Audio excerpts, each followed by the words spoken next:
must learn.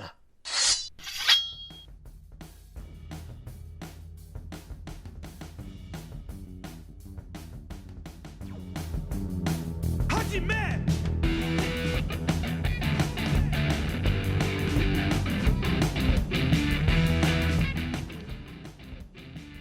Yeah, so that's what I liked about judo. What I didn't like about it, I don't like wearing the gi, and it's the training's really hard. What a funny thing to say. I don't like it because the training's really hard. No, but I studied with Master Gary Razanon in New York while I was doing my dissertation. So what I did was I was in China training with my wrestling team, and then I'd fly to New York to see my family, and I'd go have some lessons with Gary. And I found a judo trainer in China that wound up being one of my best friends and until today, and he made it now. He's at the UFC Performance Institute. He was accepted for that program, so he's really excited.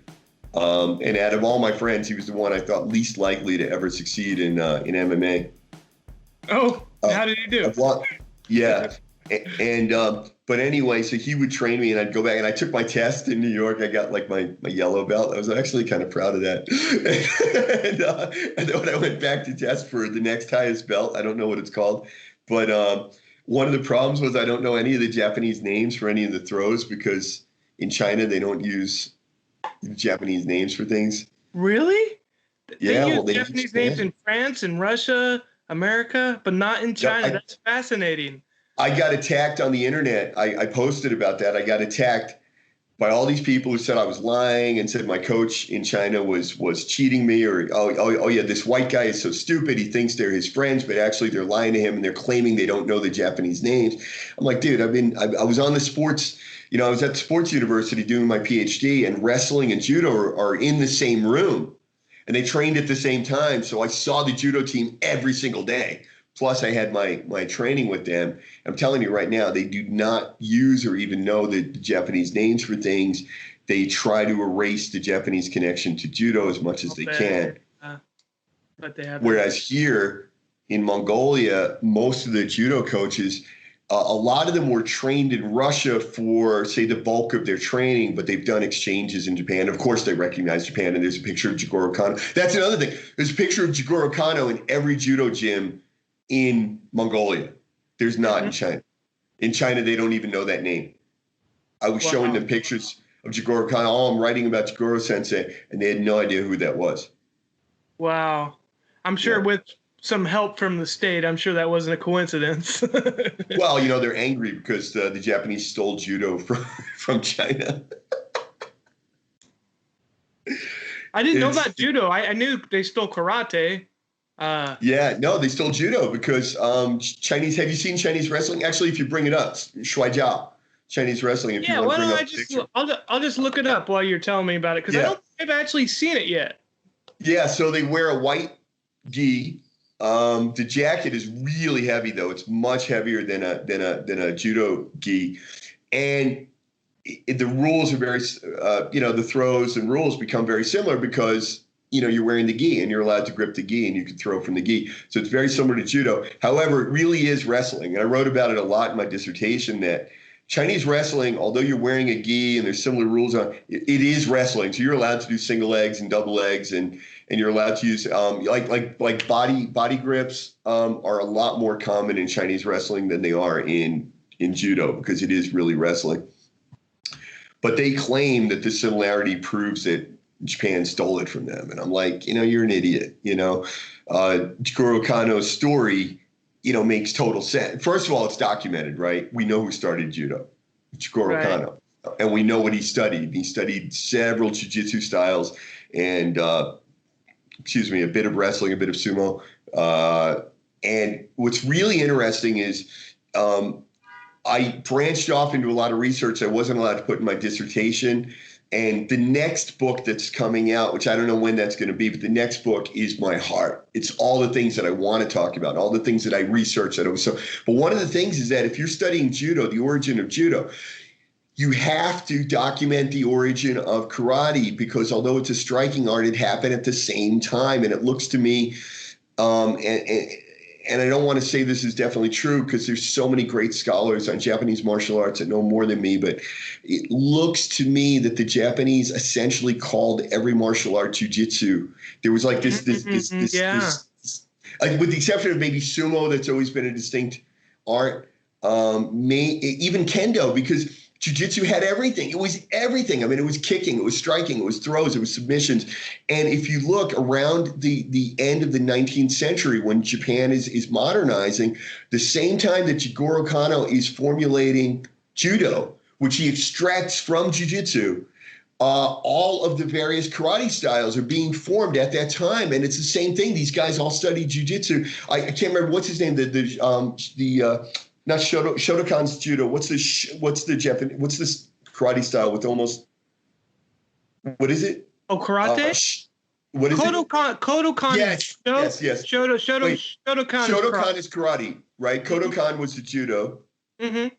Right, and then Shotokan is the karate. Right, and that forms at the same time, and they knew each other. Mm-hmm. And their story is really similar. He studied jiu-jitsu and decided that striking was the best way, and he extracted the striking from jiu-jitsu, and then he made karate. And not just him, and again, because I was doing mostly grappling research, I didn't go research all the different karate styles, and also because I don't know enough about Japanese striking, but I think many of the karate styles are starting around this same time, and they all have a similar story. You know, basically people looking at this jiu-jitsu that had so many different things in it, and each of them having the idea of, oh, I'm going to take what works best and make a style out of it. And interesting that they all had different takes on it, on what worked best and what was, and that's how you wind up with karate, and that's how you wind up with judo, and, being distinct like that. Yeah. So I find that fascinating. And Japan's one of the only countries that has real documentation. For the first 10 years I was in Asia, I was constantly involucrated in the argument between Thailand, Laos, and Cambodia, but it's mostly between Thailand and Cambodia about who started Muay Thai. Mm-hmm.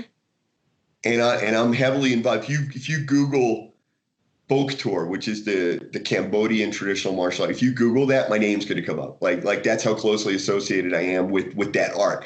And I wrote about it, and I documented it, and I filmed it, and then I got it on TV. We did Human Weapon. We did what's the other one? The Fight Quest. I wrote the Fight Quest episode, but they wound up not shooting it. I've done a lot of TV shows, Japan and this and that, related to Bok Tor. And can you spell that? I'm sorry. Bok Tor, Bokator, Bok Tor. Okay. Yeah. Look at that, and if you Google, look at that. I'm the fourth thing that came up. It was already me. 1, 2, 3, 4 right here. Oh, yeah. This is. Oh yeah. Wow. Yep. Cool. Yeah, I wrote that episode, and I was the translator, and I mean, I'm only on camera in one scene, but I was the fixer, translator, assistant producer for that episode.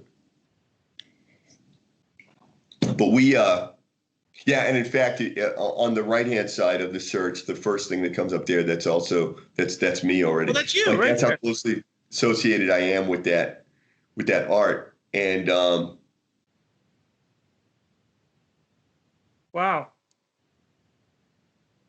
And but anyway, the point is about the argument is that I kept saying to them, look, you didn't document it. This is your fault. Why didn't you document it? Oh, there's me. But the Japan, there's a list of yokozuna that goes all the way back, I think 1675 or something. There's the documentation of who was the yokozuna in 1675. Japan has this amazing documentation of their martial arts, and in other countries don't. Wow, that's such an amazing. I think I've actually had this discussion several times with a lot of people. We could never get to the head of it. Why is Japanese martial arts so prominent around the world? And it might not necessarily. I do think it is great, but I think there's also probably other great martial arts that came some weird county in Russia or Greece or Africa, but Japan did good documentation. I'd never thought about that's the key. Or part of the key to their success around the world. Huh. Yeah, I'd say there's there's three things. Number one, Japan has great documentation. Number two, there have been Japanophiles and Chinophiles in the West for, I mean, hundreds of years. I mean, there were foreigners living in Japan for the purpose of documenting Japanese culture, language, whatever they were doing, martial arts. I mean, 400 years, you know, as long as there have been foreigners associated with Japan. And China's the same way. And there have been departments in universities in the West specifically dedicated to studying Japan or studying China, again, for centuries. And that's not true of pretty much any other country. Did Oxford have a Thai studies department in the 19th century? I don't think they did. You know, so and the other thing I had was that when I started my life as a linguist, and I studied linguistics in Germany. And one of the points I made about studying American and German linguistics was that I felt like I was digging from this side, and there was somebody tunneling from the other side, and we could meet, because Germany had great scholars, and France has great scholars that were doing linguistics, and so we would meet in the middle, and which was very different than when I started studying about like Thai linguistics. There weren't a lot of good experts on the other side. There were certainly Thai people who know about Thai language, but they didn't necessarily know about linguistics, and they weren't writing and publishing, and you know, that we're going to meet in the middle. And with Japanese martial arts, there's Japanese people documenting it and writing about it. Wow. So that's one. And then number two was that, again, Jigoro Kano sensei, Jigoro Kano was on the first Olympic committee. He was instrumental in making the first modern Olympics happen. And ultimately instrumental, although it happened after his death, was that he was instrumental in Japanese judo being accepted into the Olympics. And so Japanese judo was the first martial art, other than, you know, boxing, fencing, wrestling, that was accepted into the Olympics. And then another thing was World War II, was that the Americans that occupied Japan after World War II, a lot of them learned karate and judo, and they brought it back to the United States. So really, karate and judo were really, well, even President Theodore Roosevelt, you know, practiced judo in the White House. Jigoro Kano sent judo emissaries around the world. I mean, this is where jiu-jitsu comes from.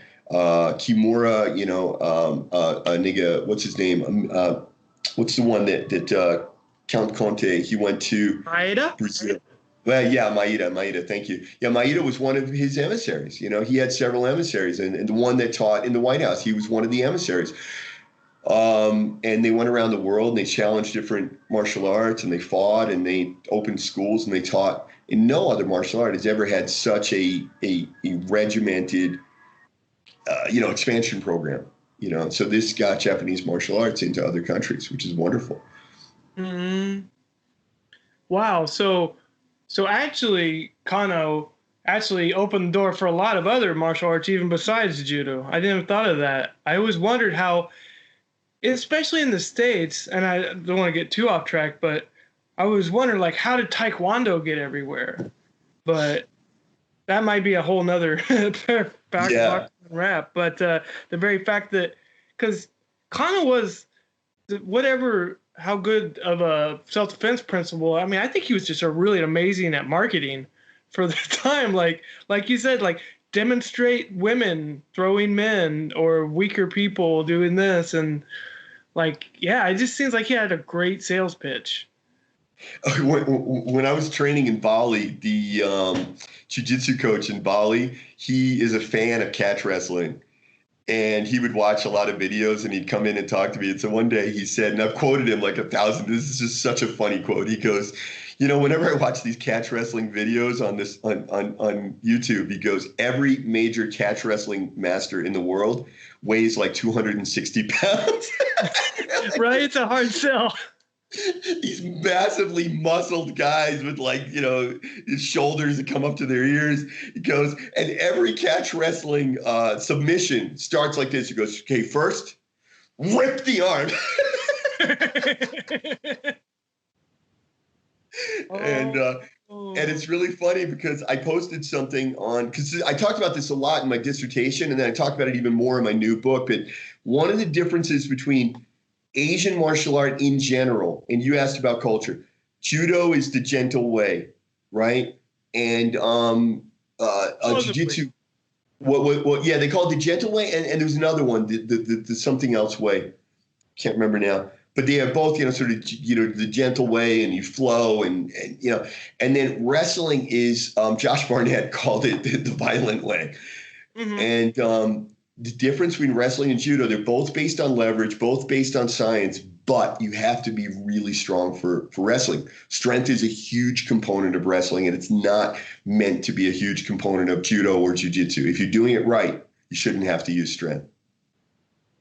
I see. Huh. So even though judo does get violent. I mean, it's kind of false advertising some, but the objective is to do things cleanly and purely. But whereas wrestling is just work. It's like, okay, you're gonna do this task. It's called wrestling. You're gonna have to train a lot, work your butt off, and then maybe if you're really successful, you could work at Dick's Sporting Goods. So if you win a gold medal, you could be on commercials. But other than that, it's a hard sell. It's hard sell. It's a hard sell. The wrestling motto is embrace the grind. Right. But I don't want to work. I want money. Yeah. I don't want that. I want money.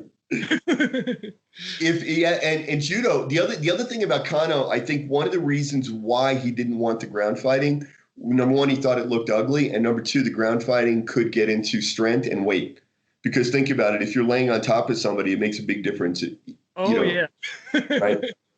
So I think that was part of it too, that he felt that if you threw them properly, and that was the other thing, because he also felt, I don't want to put words in his head.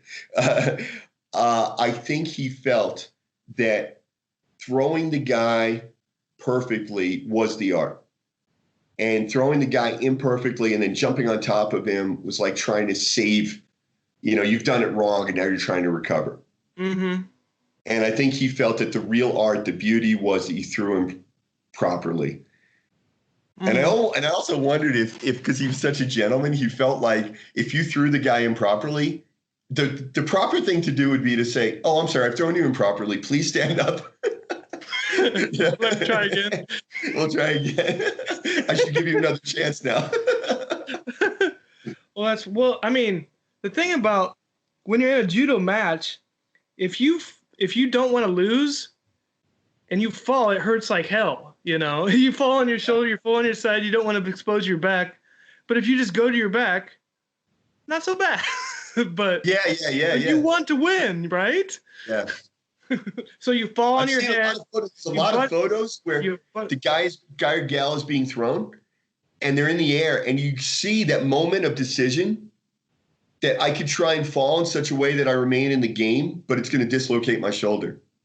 Mm-hmm. Or I can go to my back and take the fall, but I'm going to lose. Yeah, I guess you could kind of see a split second judge that only comes from years and years of training. That's why when you throw a beginner, they do this and fall in the face. But you'd be like, do I want to lose or do I want to try again next year? Oh, yeah. Man, I've gotten so many bad. Yeah, it's mostly head because you don't want to go to your back, so you plant your head. Like, why would you do that in the street? Why? Just go to your back, But it's a competition, and it seems like it governs your view of what is winning. But if I hit my head on the ground because I didn't want to fall on my back, like even dirt, I would be messed up. Yeah.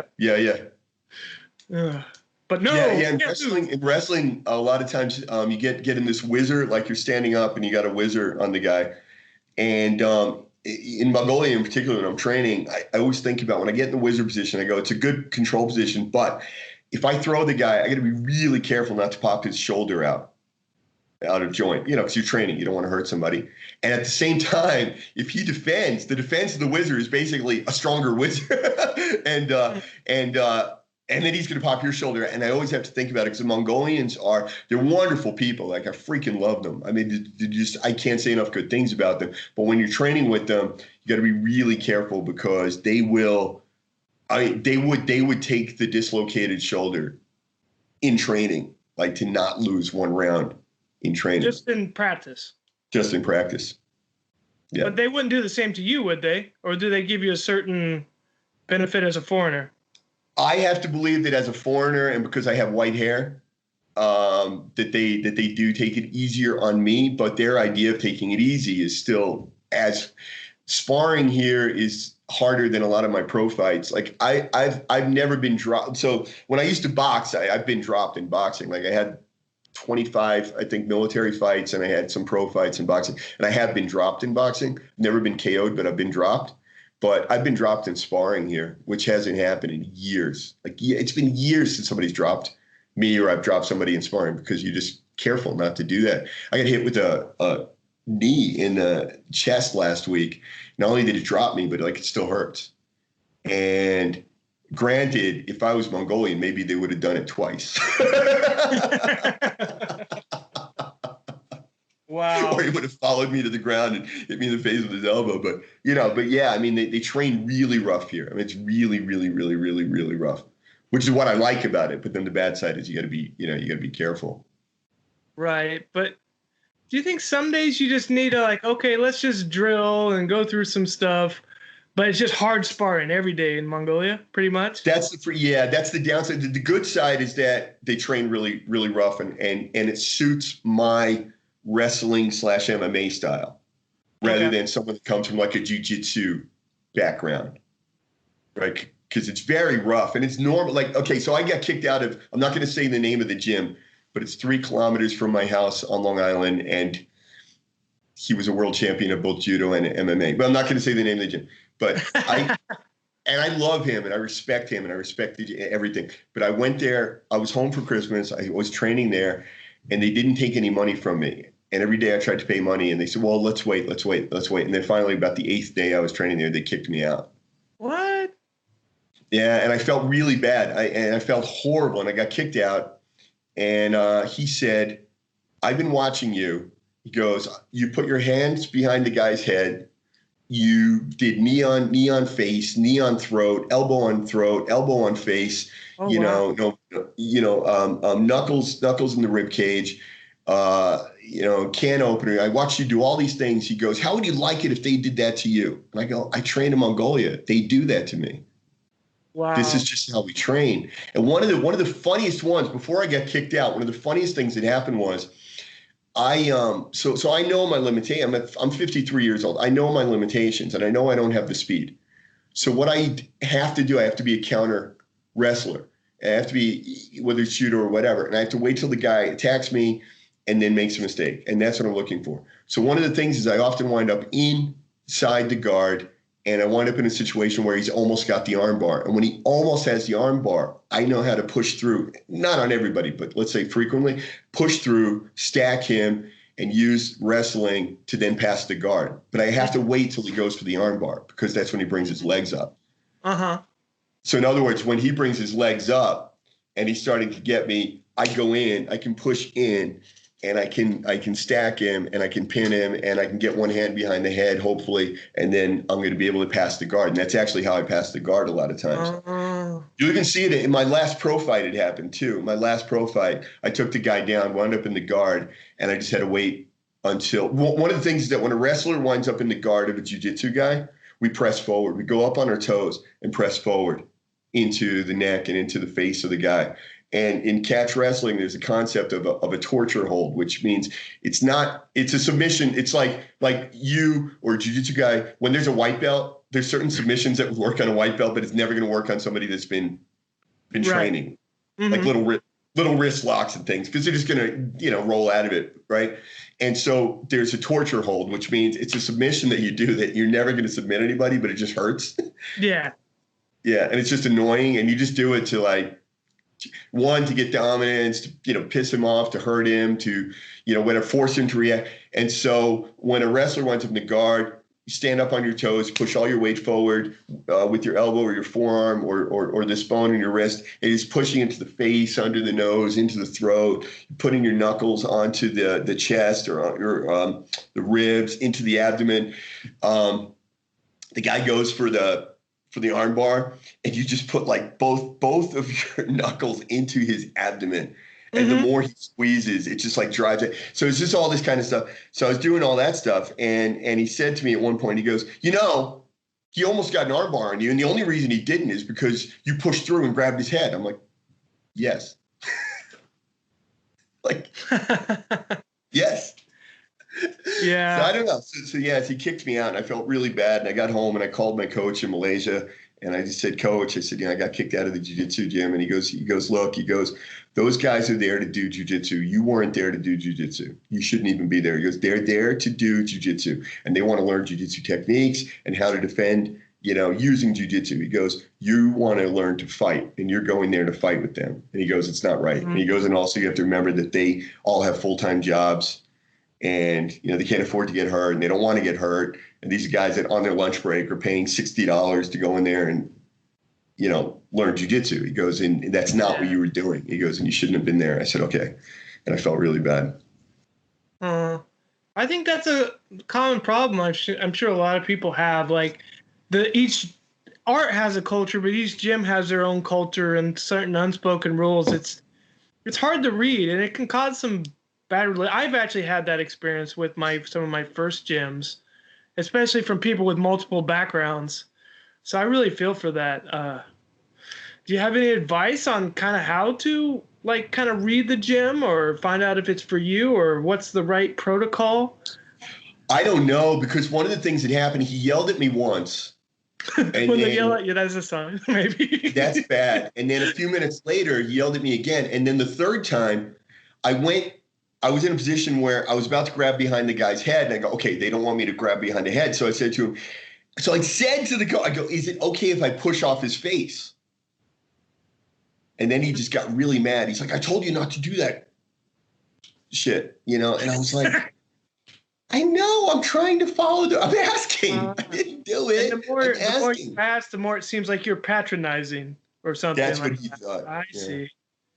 Yeah. Well, to him, everything I do was a pack. When he said don't do it, he meant don't do anything that you ever do. Like at all. At all. So I'm like, what do I do? Just lay here and let the guy submit me every time? Okay, here's my arm. Thank you. Tap.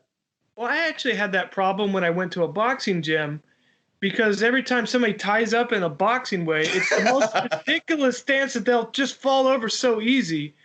And I wasn't I guess what you have to do, you have to wait for the ref every time, and then, or something like that. But it's sometimes the ref doesn't break, but if you just let go, they could pop you right in the nose.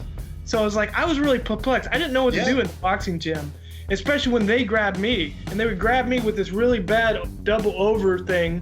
And I was like, I could totally launch this fool. What's he doing? And then I didn't launch, but I just kind of gently guided them to the ground because they didn't have their feet under. And that caused some bad politics. Right. So, which I understand, and I tried to not do that, but the more it happened, the more he seemed to keep tying up with me in that same fashion. And I was like, and I just tried to be a diplomat about it. But you make the good point that if you break, he's going to punch you. Right. His hands are on top of mine. Yeah. His hands are on top, so if I break, he's going to punch me. Yeah. Yeah.